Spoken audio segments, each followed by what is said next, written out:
or an independent commission, this issue is not going away, and it's paralyzing Trump with Congress. Gina, why doesn't the White House just do that? Is it a case that they don't actually know who met with the Russians, or is it that they're just choosing not to do what Matt just suggested there?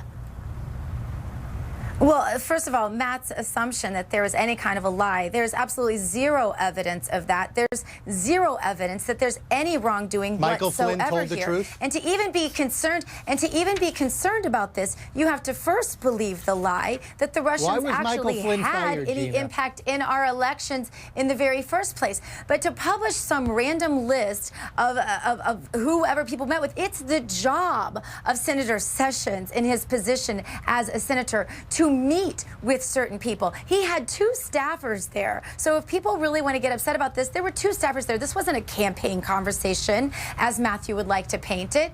And neither was the meeting after Sessions met with spoke to the Heritage Foundation. He was leaving his speech and he saw and shook hands with the ambassador. Those are hardly campaign meetings, and you can't qualify them as such. And to do so is simply disingenuous. These are the same tactics that the left. These are the same tactics that the left used during the campaign, and they're not working.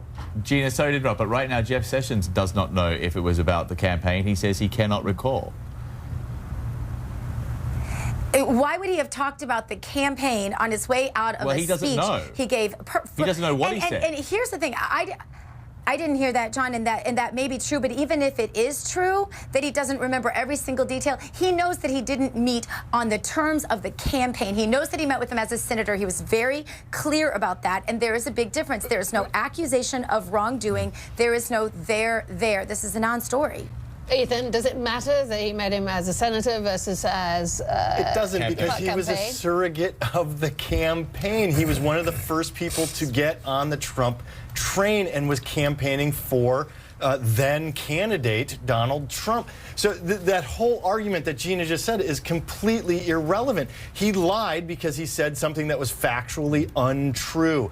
At the Senate Judiciary Committee hearings twice from 2 different senators. And now, like John was just pointing out, he said he doesn't recall if it was about the campaign in perfect lawyer speak. Ethan, this is just as important as asking Jeff Sessions what he had for breakfast 3 weeks ago. You're kidding me. This You're is kidding silly. me. It's trivial. The head spy for Russia and the United States of America, who ended up meeting with all of these different people, other than you, of course. And a lot of Democrats, too. But the point is I want the now Democrats to tell me what he said to them and what he argued with. Who said 2 things that were untrue under oath. Okay, very quickly, we will get to Vice President Mike Pence, the Indy Star reporting that he was actually using his own private email address as governor. It's not illegal, but there's concerns it may have been hacked. And Sean, to you, Mike Pence, during the campaign, was one of the biggest critics of Hillary Clinton for the use of her private email server. So how do you explain this one? Well, the good news is what Hillary did was illegal. She should have been prosecuted for it. She wasn't prosecuted for it. She should have been. But secondly, but the good news is that Mike Pence, what he did is completely legal in Indiana state law. It's very clear about that. And not only that, he didn't have a private server.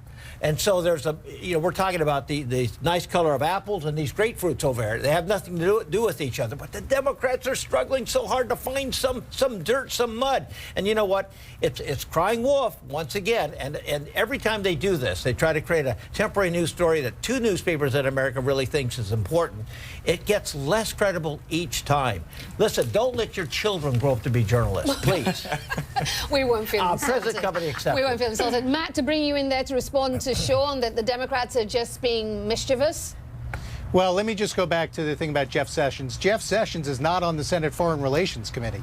So when people meet with the Russian ambassador, they're usually in the Foreign Relations Committee. Jeff Sessions was Trump's #1 advocate in Congress. So why do you think the Russian ambassador wanted to meet with Jeff Sessions, #1? And to Gina's point earlier, Mike Flynn was fired for lying. I mean, so we see what's happening here with this Russia situation. We need a independent commission to look into this. Donald Trump's legislative agenda is paralyzed. He's not even pushing for anything in Congress right now because of all these scandals. Okay, it's now a situation where more than 100 congressional Democrats are demanding Jeff Sessions step down. This is how Nancy Pelosi, the minority leader of the House, described the situation for Jeff Sessions. An investigation will take us to the next place. But an investigation of those charges, of those actions, is definitely warranted. Definitely warranted. I remind you that this Congress impeached a president for something so far less, having nothing to do with his duties as President of the United States. Ethan, is Pelosi right here? Is there a difference between Clinton lying under oath and Jeff Sessions lying under oath? Well, I mean, there are differences in terms of the court that they were under oath in, but, you know, she makes a solid point. Bill Clinton was impeached over saying, you know, lying under oath. He also lost his law license, his license to practice law. That would be my concern here with Attorney General Sessions, is he should be subject to that same scrutiny for lying under oath. Yeah. Gina, to bring you in, you know, you heard what Nancy Pelosi said, that there should be an investigation. Many looking to GOP lawmakers on Capitol Hill to see what stand they'll take in the days to come and to see whether they're going to put country over party. I mean, what are you, how do you respond to that? I hope Nancy will keep talking just like that all the way to the midterms and all the way to 2020, because what's going to happen is that the country is so tired of the divisiveness and the fake stories that they are going to hand Trump a massive majority if they keep being this way, if the Democrats keep being this way. You know, it is good, I have to say, to see this sort of obsession with Russia amongst the left right now, who didn't seem concerned about it at all during Obama's hot mic moment, where he virtually promised that after his last election, he would be much more flexible in his attitude to the things that Russia want. And it didn't seem like they were that concerned when when it was discovered that Hillary had made the uranium deal with Russia. So I'm gratified to see that Russia has become such an obsession with the Democrats. I hope they take it all the way to 2020, because it ensures that Donald Trump will win president again and get even more done.